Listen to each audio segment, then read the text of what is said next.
फरमाते हैं कि बच्चे थे घर में 6-7, गुर्बत थी, काम मिलता कोई नहीं था और मैं काम चोर नहीं था, काम ढूंढता था, पर अल्लाह की कुदरत के काम नहीं मिलता था। फरमाते हैं कि मैंने एक दिन अपनी अहलिया से कहा कि आज मैं फिर जाता हूँ काम ढूंढने। तो मेरी बीवी बड़ी फर्मा बरदार थी, पर उस दिन ना गुर्बत के हाथों तंग आके कहने लगी, आज नाना कोई तू चीज लेके आया। तो मुझसे बच्चों की भूख नहीं देखी जाती है। सब रोगां दा रोग मुहम्मद जिसदा नाम गरीबी, कंड बुला के लंघ जांदे नी दोस्त यार करीबी। आज ना कुछ लेके आया तो मैं बच्चे लेके चली जाऊंगी। शेख फरमाते हैं कि मैं बड़ा परेशान घर से निकला, पर मैंने सुबह से लेके जोर तक काम ढूंढा, काम मिला कोई नहीं। तो मेरे दिल में ख्याल आया, चलो काम नहीं मिलता तो अल्लाह अल्लाह तो करे ना, चलो बंदों की मजदूरी नहीं मिलती तो रब करीम की इबादत ही करते हैं। फरमाते हैं कि मैंने ना फुरात के पानी से वुजू किया, नहर के। शदीद धूप थी, साथ रेत थी और रेत तप रही थी। मैंने अपना रुमाल वहीं मुसल्ला के तौर पर बिछा लिया और फरमाते हैं कि जोर से लेकर असर तक नमाज पढ़ी। धूप भी पूरे जोर पे, पर मेरे सजदे का ज़ौक़ भी पूरे जोर पे। फरमाते हैं सूरज भी चमक रहा है और रब की इबादत का ज़ौक़ भी पूरे जोर पे। मैं सजदा करूं तो फिर मेरा उठाने को जी ना चाहे।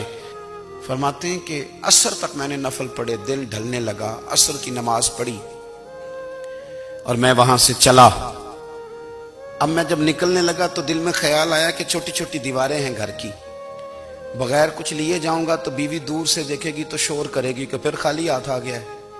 कहते मैंने अपने उसी रुमाल में जिस पे मैंने नमाज पढ़ी थी ना, रुमाल में की आखिर पंजाबी जो साफा कहते हैं, उसी में ना मैंने कुछ रेत भर ली कि वो दूर से देखेगी तो समझेगी कुछ लेके आया है। चलो जाके उसे बता दूंगा कि आज फिर मजदूरी नहीं मिली। कहते हैं वो रेत लेकर जब मैं घर में गया तो पहले बीवी दरवाजे पे खड़ी होती थी, पूछती थी खाली हाथ आ गए हो? आज मैंने देखा तो है ही कोई नहीं। फरमाते हैं मैं अंदर दाखिल हुआ, सलाम लिए, कोने में मैंने वो रुमाल रख दिया और मैंने आवाज दी कि भली मानस कहां हो? तो वो कहने लगी आप मुंह हाथ धो ले, मैं रोटी लेके आई। मैंने कहा रोटी कहां से आ गई? यहां तो कई दिनों के फाके, तो कई दिनों की गुर्बत है, यहां तो इस घर में तो फकीरी है। फरमाते हैं कि वो रोटी लेके आई और उस वक्त की जो मौजूदा नेमतें थी, समझ ले सलाद, अचार, हर चीज साथ लाई। मैंने कहा कि बच्चे कहां गए? कहने लगी वो खाना खा के खेलने गए, आप खाना खा लें आ जाते। खाना उसने चुन दिया। मैंने हैरत अंगेज लहजे में सारी नेमतें अपने दस्तरखान पे देख करके बीवी से पूछा ये कहां से आया खाना? बच्चों को तूने कहां से खाना खिलाया? ये सारा कुछ कैसा है? तो कहने लगी पता नहीं आज आप किस करीम की मजदूरी करने चले गए थे, पता नहीं किस करीम की, मेरे घर में तो इतनी नेमतें आई हैं कि मुझसे संभाली नहीं जा रही, इतना अनाज है, इतना गंदुम है, किस करीम के दरवाजे आज चले गए थे? ये कहते कहते वो उठी और उठ करके कहने लगी पहले ही बड़ा कुछ आया था, अब क्या ले आए हो? और जा करके ना उसने वो रेत वाला रुमाल खोला।